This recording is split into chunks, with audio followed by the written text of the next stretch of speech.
Un saludo cordial y una bienvenida nuevamente a este canal. De manera particular, un saludo a los estudiantes de legislación del sector público. Como recordarán, nos encontramos en la unidad quinta, que corresponde a la prestación de los servicios públicos y bienes públicos y empresas públicas. En esta cápsula vamos a hacer un análisis corto en relación de un modelo de manera específica que tuvo gran injerencia tanto en América Latina y obviamente también en el Ecuador. Sin embargo, que en el caso ecuatoriano se debate su denominación. Me refiero de manera particular a la gestión de los servicios públicos y al modelo neoliberal. Antes de iniciar, es necesario hacer una pequeña aclaración en este sentido y sobre todo tratar de ver las dos posiciones porque es evidente que este análisis va a tener un sesgo ideológico por detrás que generará siempre una total influencia. Es precisamente el hecho de la utilización del término neoliberal. ¿Por qué? Porque quienes se adscriben a una corriente de nueva gestión pública o en su defecto de la utilización de modelos liberales, consideran que utilizar el término neoliberal no es otra cosa que un calificativo de manera despectiva para referirse al modelo y que ha sido utilizado más bien en su contra, con el propósito de etiquetar a un modelo a través del cual se privilegia la participación del sector privado en asuntos públicos. Por su parte, obviamente, sus detractores consideran que calificarle como un modelo neoliberal es el hecho de identificar aquel modelo, aquel sistema que vino de la mano de sistemas en teoría de modernización y la aplicación del New Public Management, de la nueva gestión pública iniciada en el Reino Unido y obviamente extrapolada en su momento a América Latina. Claro, obviamente con un desfase de tiempo, porque mientras en Europa esto sucedía en la década de los 70, América llega a finales de los 80 y de los 90 respectivamente, y se sitúa en el Ecuador, como veremos, en la modernización del Estado. ¿Cuál era la idea? La idea era tratar de tomar ideas propias del sector privado, empresarial, de la empresa, desde el punto de vista que en teoría funcionaba bien y que veía obviamente a la prestación del servicio, donde en teoría, abro comillas, el cliente siempre tenía la razón, versus aquellos asuntos que eran manejados por la administración pública dentro de su giro de su negocio, con bastante problemas tanto de calidad, de eficacia y de eficiencia. Porque, sobre todo, tratando de explicar de esta manera que había una injerencia político-clientelar muy alta, es decir, que los partidos políticos y los movimientos respectivamente se feriaban de una u otra manera, por ejemplo, puestos que llenaban simplemente sin el cumplimiento de méritos, con el propósito de pago de favores políticos, lo cual hacía sin duda que empeore la prestación del servicio. La idea de la privatización como término también genérico con el propósito de abarcar a todo el modelo viene desde el punto de vista de que de tratar obviamente de que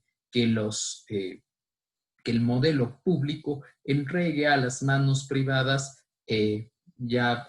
por su alto grado de burocracia y problemas en la gestión burocrática, con el propósito de que el privado genere mayor competencia. Y en tanto en cuanto se generaba mayor competencia, esto le permitía a través de distintos modelos, por obvias razones, permitir que esto le aligere la carga al Estado y que en teoría beneficie al final del día al consumidor en este caso, que serían los ciudadanos.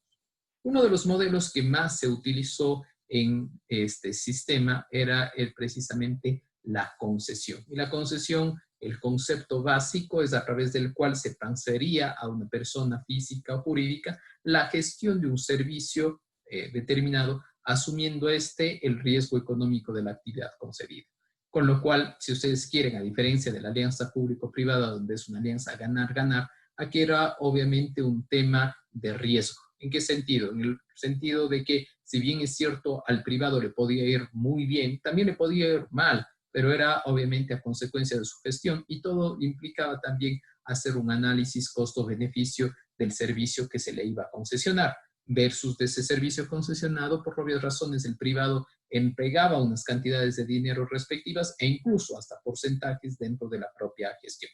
Para eso vemos por lo menos 4 grandes elementos. El primero, obviamente, que el tercero concesionario, esta persona jurídica usualmente, asumía el riesgo de la concesión. En segundo lugar, la capacidad de elección entre los sujetos más capaces, es decir, se realizaban procesos, concursos, con el propósito de seleccionar licitaciones, con el propósito de que quienes cumplan esas características se les pueda otorgar. Nota mental: a nivel de América Latina existieron muchos casos donde lastimosamente no primó realmente la capacidad, sino primó situaciones de carácter político, clientelar e incluso cayendo en corrupción.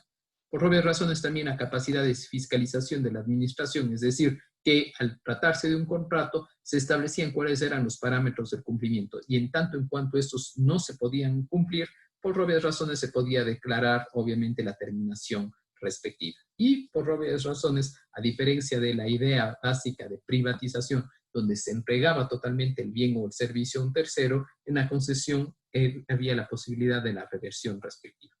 Ahí llegamos por obvias razones al proceso de modernización del Estado del Ecuador, proceso de modernización del Estado que va a tener, sobre todo, yo lo dividiría en 3 grandes etapas. Una primera etapa que llega con la Ley de Modernización del Estado durante la administración de Sixto Durán Ballén, con el propósito de una u otra manera de, entre comillas, sanear a la administración pública. Una vez que ésta estaba saneada, el siguiente paso era proceder ya sea a la venta o a la desinversión respectiva.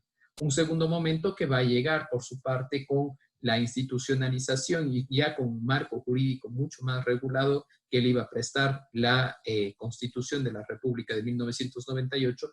Dicho sea de paso, por eso se le califica de manera puntual como en teoría neoliberal. Y por último, obviamente el último proceso que se dio con el propósito de intentar de una u otra manera aplicar y llegar al día a día, sobre todo con el cumplimiento de estos propósitos, que dicho sea de paso, no se lograron a cumplir al 100% porque hubieron algunas vicisitudes y sobre todo mucho rechazo al final del día. Tanto es así que se va a cambiar la Constitución entre 2007 y 2008 con el propósito de realizar esta reforma. Nota mental: acuérdense que siempre, no solamente a nivel ecuatoriano, a nivel latinoamericano, se dice en los estudios que los procesos de desinversión por parte de bienes y servicios en el Estado, al igual que los procesos de privatización, tuvieron como una respuesta una protesta social bastante importante, porque entre otras cosas, obviamente al desmantelar el modelo público, muchas personas quedaron en la indefensión y sobre todo sin trabajos. Simplemente para graficar, como ustedes pueden ver en la pantalla, ¿sí? Uno de los procesos más emblemáticos que se intentaron, y digo se intentaron para que vean que no necesariamente se logró aplicar al 100% un modelo neoliberal, fue por ejemplo en el tema de las telecomunicaciones. Y en el tema de las telecomunicaciones, ahí había el famoso ejemplo de IETEL. Sí, IETEL era la compañía de teléfonos del Ecuador, que dicho sea de paso, ustedes sabrán, entre paréntesis, que la única ciudad del país que tenía su propio servicio de comunicaciones basada en la titularidad y obviamente bajo un principio de descentralización siempre fue Tapa, a diferencia del resto de cantones, ¿sí?, del país, que tenían que resolverlo a través de la compañía estatal. Pero obviamente la compañía estatal no necesariamente brindaba un buen servicio, había muchos problemas, y lo que se hizo durante este proceso que les indicaba, entre comillas, de sanear a la empresa, cuando se sanea la empresa se toman 2 grandes medidas. La primera medida es realizar una compra de renuncias a funcionarios con el propósito de disminuir plantilla y en teoría dejarle mucho más robusta la institución. Y 2, se decide escindir. Escindir es decir, se separa esta compañía. Y esta compañía se separa en 2. Una que era Pacifictel y la otra Andinatel. Pacifictel en la costa y por su parte Andinatel en la sierra. La idea era tratar de, obviamente, al dividirla, que se vuelva mucho más atractiva la inversión de un privado en tanto en cuanto lo quiera vender. Situación que fracasó al final del día porque en el año 2007-2008 viene una idea más bien de dotarle nuevamente de gran fuerza, de gran poder al Estado a través del gobierno central con el propósito de participar en la economía. Muestra de ello es que se crea en el 2009 con la Ley Orgánica de Empresas Públicas la famosa CNT, la Corporación Nacional de Telecomunicaciones, que termina fusionando. Eso es un ejemplo bastante claro de ver cuáles son los problemas que sucedieron. Dentro de esto también sucedieron situaciones híbridas, otros modelos, empresas mixtas, que un capital público-privado, y obviamente también con el propósito de facilitar la desinversión y estos procesos de privatización y desinversión respectivamente, se dieron, por ejemplo, reestructuraciones, reformas, compras de renuncias, arrendamientos mercantiles y la utilización de figuras de contractuales, por ejemplo, como contratos de uso, concesiones, licencias, fusiones, etcétera, para facilitar esta venta. A nivel de América Latina, si ustedes quieren, vino de la mano los procesos de privatización y de externalización, sobre todo del apoyo y de los famosos consejos que dio en su momento los grandes organismos internacionales, entre ellos el Fondo Monetario Internacional y el Banco Mundial, que durante la década de los 80 y de los 90 respectivamente, en el famoso consenso de Washington, lo que hicieron fue sugerir a los países, porque al final del día los países son soberanos, que estaban atravesando grandes problemas de crisis financieras y económicas. ¿Y qué les dijeron? Les dijeron, nosotros les podemos apoyar en tanto en cuanto ustedes sigan unos consejos. Y estos consejos que se llamaron en su momento, o de la jerga les llamaba como las famosas recetas del Fondo Monetario Internacional, lo que implicaron detrás de esto no fue otra cosa que dar unas medidas tanto en el plano interno cuanto externo en materia de política fiscal, tributaria y obviamente mayor apertura. En el caso de Chile, obviamente fue emblemática la utilización de los famosos Chicago Boys, y los Chicago Boys no hicieron otra cosa que poner en práctica algunas teorías norteamericanas con el propósito de sacar adelante a la economía bajo un concepto de mayor participación privada.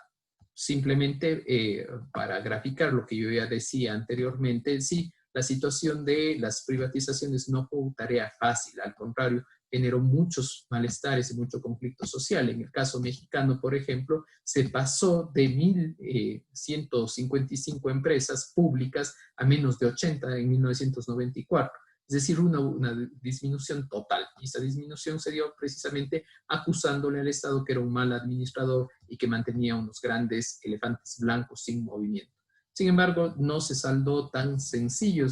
Hubieron protestas muy fuertes y muchos rechazos, por ejemplo, en el caso argentino, y en el caso boliviano de manera particular es emblemático la famosa guerra del agua en Cochabamba, porque ahí sí de manera específica se procedió a una privatización del agua. Y privatización que lastimosamente ni siquiera vino de la mano de un estudio técnico, de un modelo, sino también de situaciones de carácter de corrupción. Muestra de ello es que tuvo que deponer el cargo el presidente de la República y regresó a manos públicas. Aquí también el análisis que hay que ser plenamente objetivo. No por el hecho de que regresó a manos públicas a nivel de la prestación de aguas del Turimi a nivel municipal, mejoró la calidad del servicio. Así que no necesariamente podemos llegar a decir y ser concluyentes que uno u otro modelo es mejor o peor. Frente a las famosas recetas del Fondo Monetario y del Banco Mundial, sobre todo nosotros nos vamos a quedar en este cuadro que son las políticas para aplicar y las acciones adoptadas. ¿Sí?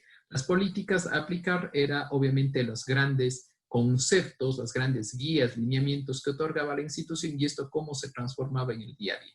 El primero, por obvias razones, aumentar una disciplina fiscal y disminuir el déficit, cambiando por obvias razones la legislación tributaria. En segundo lugar, disminuir el gasto público.